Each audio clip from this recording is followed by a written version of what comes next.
Last night, of course, was the climax of the Republican National Convention, with Donald Trump taking the stage to officially accept his party's nomination.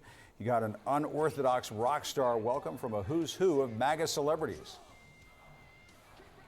Enough was enough, and I said, let Trumpomania run wild, brother.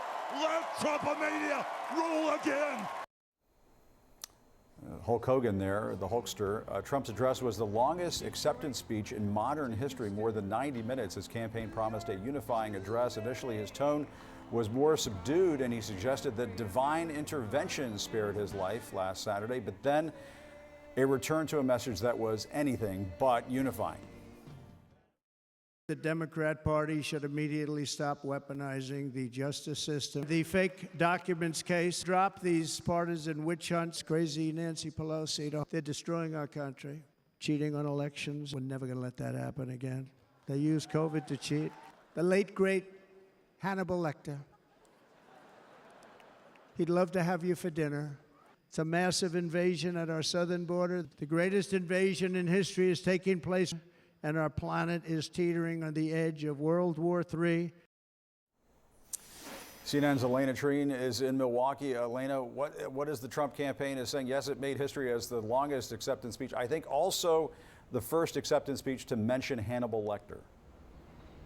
I mean, last night Republicans called for unity and toned down rhetoric after Trump's assassination attempt. But let's listen to what some of those lawmakers had to say last night.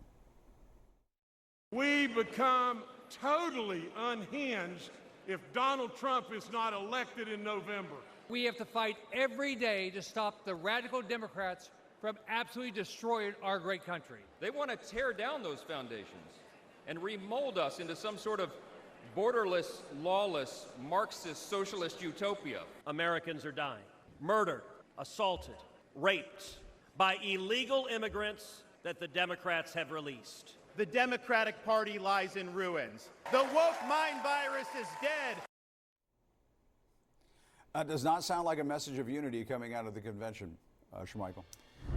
Donald Trump's campaign pledged a unifying acceptance speech, and last night the former president did initially take on a more subdued tone while describing a would-be assassin's failed attempt on his life. But then, perhaps unsurprisingly, Trump returned to his usual red meat rhetoric, attacking Democrats, demonizing immigrants, and spewing lies about the 2020 election.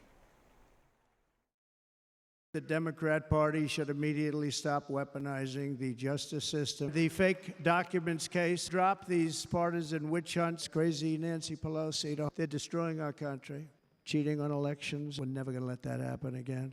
They use COVID to cheat. The late, great Hannibal Lecter.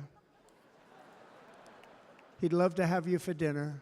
It's a massive invasion at our southern border. The greatest invasion in history is taking place, and our planet is teetering on the edge of World War III.